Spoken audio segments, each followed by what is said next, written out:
Back to news. ప్రజా సమస్యల పరిష్కారానికి మెగా కాల్ సెంటర్ను ప్రారంభించింది ఏపీ ప్రభుత్వం. గుంటుపల్లి వద్ద పరిష్కార వేదిక పేరుతో ఏర్పాటు చేసిన ఈ కాల్ సెంటర్ను ముఖ్యమంత్రి చంద్రబాబు ప్రారంభించారు. పైసా ఖర్చు లేకుండా ప్రభుత్వాన్ని ప్రశ్నించే అవకాశం ప్రజలకు వస్తుందన్నారు చంద్రబాబు. ఈ కాల్ సెంటర్కు వచ్చే ఫిర్యాదులను నిత్యం స్వయంగా పరిశీలిస్తామన్నారు సీఎం.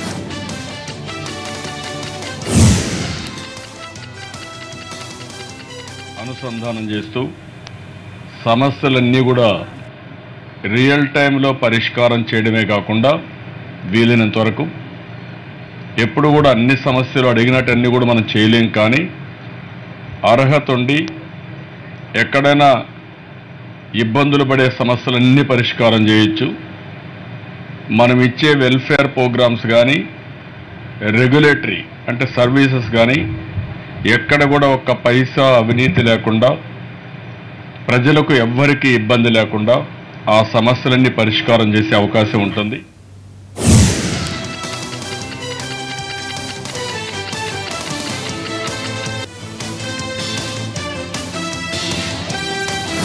కొంతమంది ఎనానమస్గా రాజకీయాలలో ఇలాంటి ఇంకోటి ఉండి ఇప్పుడు మీరు చూస్తున్నారు సోషల్ మీడియా ఎట్లా దుర్వినియోగం చేస్తున్నారు, అసభ్యంగా చేస్తున్నారు.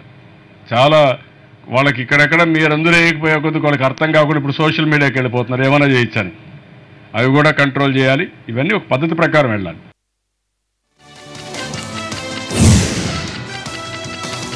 ఏపీ రాజధాని అమరావతిలోని చంద్రబాబు నివాసంలో టీడీపీ సమన్వయ కమిటీ సమావేశమైంది. మహానాడు వేదిక ఖరారు, ఇన్ఛార్జి మంత్రుల నియామకంపై ఈ సమావేశంలో చర్చ జరుగుతుంది.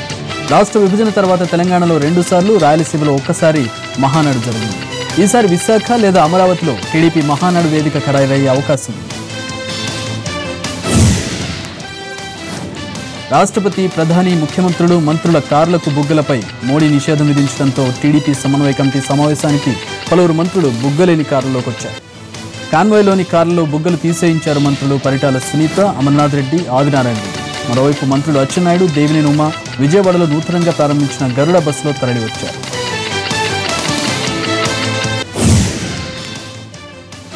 తెలంగాణలో రైతులను రాజులుగా మార్చే దిశగా విప్లవాత్మక అడుగు వేశామన్నారు సీఎం కేసీఆర్. దేశానికే మార్గదర్శకంగా రైతులకు ఉచితంగా ఎరువులు ఇస్తున్నామన్నారు.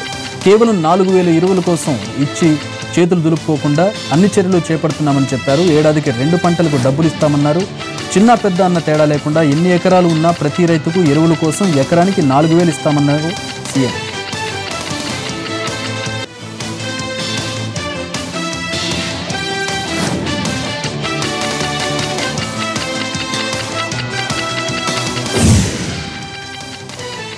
కేవలం ఎరువులకు డబ్బులు ఇవ్వడంతో రైతులు రాజులు కారేరన్న కేసీఆర్ త్వరలోనే ప్రతి పల్లెలో గ్రామ రైతు సంఘాలను ఏర్పాటు చేస్తామని ప్రకటించారు.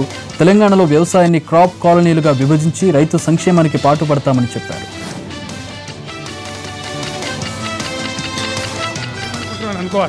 రైతు రాజు కావాలి. ఎకరానికి 4,000 పెట్టుబడి మనం ఇస్తామన్నాం. 4,000 నేను ఇస్తా అని చెప్పిన పెట్టుబడి యూరియా సంచులకో డిఏపి బస్తాలకో కాదు, అది రైతు ఇష్టం. ఆయనకు మనం అందించే పెట్టుబడి అవసరం ఉన్నంత మేరకు యూరియా కొనుక్కోవచ్చు, డిఏపి కొనుక్కోవచ్చు, కొంత పెండ కొనుక్కోవచ్చు, కొంత గొర్రె ఎరువు కొనుక్కోవచ్చు, కొంత గ్రీన్ మెన్యూర్ కూడా పెంచుకోవచ్చు. అది రైతు ఛాయిస్. అక్కడ వాళ్ళు 4,000 రూపాయలు ఎకరానికి మనం ఇస్తాం. ఒక్క పంటకి ఇయ్యం, 2 పంటలకు ఇస్తాం. గింత సప్పగానే సప్పట్లు కొడితే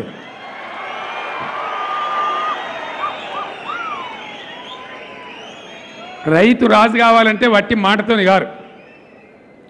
ఎకరానికి 4,000 కాడికి వర్షాకాలం పంటకు ఇస్తాం, యాసంగి పంటకు కూడా ఇస్తాం. మంచిదేనా? ఇది అమలు జరగాలి కదా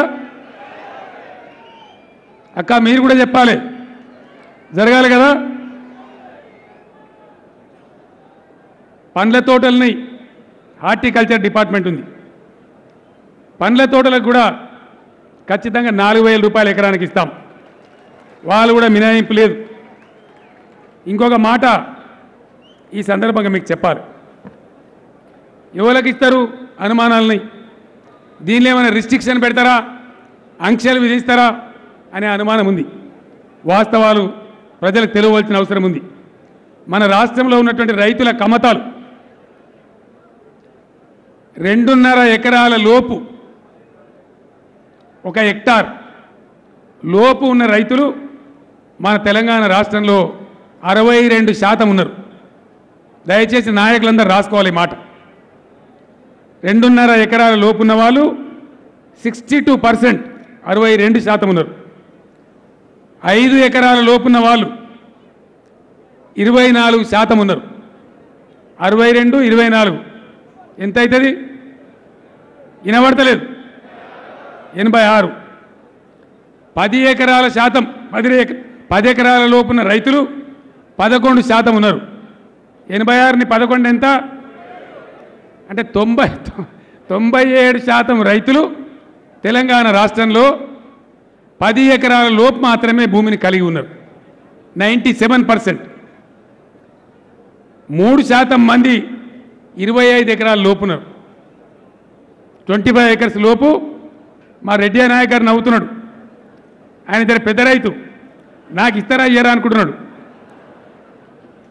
25 ఎకరాల పైబడి ఉన్న రైతులు 0.28%, 1% కూడా కాదు, 0.28% ఉన్నారు. అంటే 99.7% 25 ఎకరాల లోపున రైతులు ఉన్నారు. కాబట్టి ఇలా తేడా భయించదలుచుకోలేదు. ఏ విధంగా అయితే రుణమాఫీ అందరు రైతులకు చేసినామో, ఏ విధంగా అయితే ఫ్రీ కరెంటు అందరు రైతులకు ఇస్తున్నామో, ఈ పెట్టుబడి కూడా తెలంగాణలో ప్రతి రైతు సోదరునికి అందిస్తామని చెప్పి నేను మనవి చేస్తాను. అందరు రైతులకు, ఈ రైతు ఆ రైతు లేదు, అందాలి. పెట్టుబడి ఇచ్చి చేతులు దులుపుకుంటే అయిపోతుందా? అయిపోతుందా? కాదు, ఇంకేదో జరగాలి. ఏం జరగాలి? చెత్త కుండీలలో ఇనుప ముక్కలు అమ్ముకుంటూ కూడా సంఘం ఉన్నది, అసోసియేషన్ ఉంది. చెత్త కుండీలలో ఇనుప ముక్కలు, ప్లాస్టిక్ ముక్కలు అమ్ముకునే వాళ్ళకు కూడా ఒక సంఘం ఉన్నది. కానీ మన కర్మానికి రైతులకు సంఘం లేదు, ఒక సొసైటీ లేదు. రైతులు సంఘటితం కావాలి. వాళ్ళకు వాళ్ళు కావాలంటే వాళ్ళు కాలేరు. వాళ్ళని సంఘటితం రాష్ట్ర ప్రభుత్వమే చేయాలి.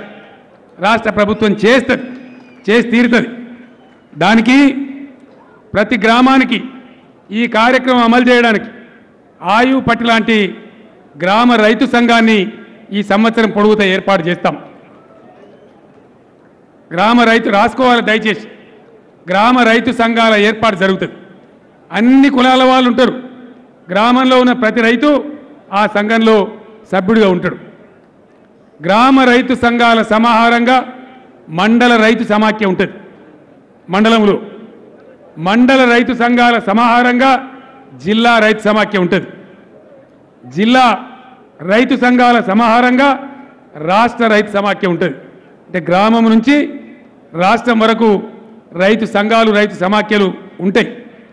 ఈ రాష్ట్ర రైతు సమాఖ్యకు వచ్చే ఆర్థిక సంవత్సరంలో, వచ్చే బడ్జెట్లో ప్రభుత్వమే ఒక 500 కోట్ల రూపాయలు కేటాయిస్తుంది. ఒక సీడ్ మనీ సపోర్ట్లు వస్తలేవు. వాతావరణం, టెంపరేచరు, విండ్ వెలాసిటీ, వర్షపాతం, సాయిల్ టెస్టింగ్, వీటన్నిటి ఆధారంగా బ్రహ్మాండంగా ఏ జిల్లాలో ఏ పంట వేస్తే మేలో నిర్ణయం చేసి తెలంగాణ తినే బియ్యం ఎంత, తెలంగాణ తినే కూరగాయలు ఎంత, తెలంగాణ వాడుకునే మక్కలు ఎంత, గోధుమలు ఎంత, ఇతర పంటలు ఎంత, మన అవసరాలకు బయటికి అమ్ముకోగలిగినటువంటి మంచి పంటలు ఏవో ఈ సంవత్సరం అంతా కూడా రైతు సంఘాలకు శిక్షణ ఇచ్చి మాట్లాడి వచ్చే సంవత్సరం వరకు వాళ్ళని సిద్ధం చేస్తాం.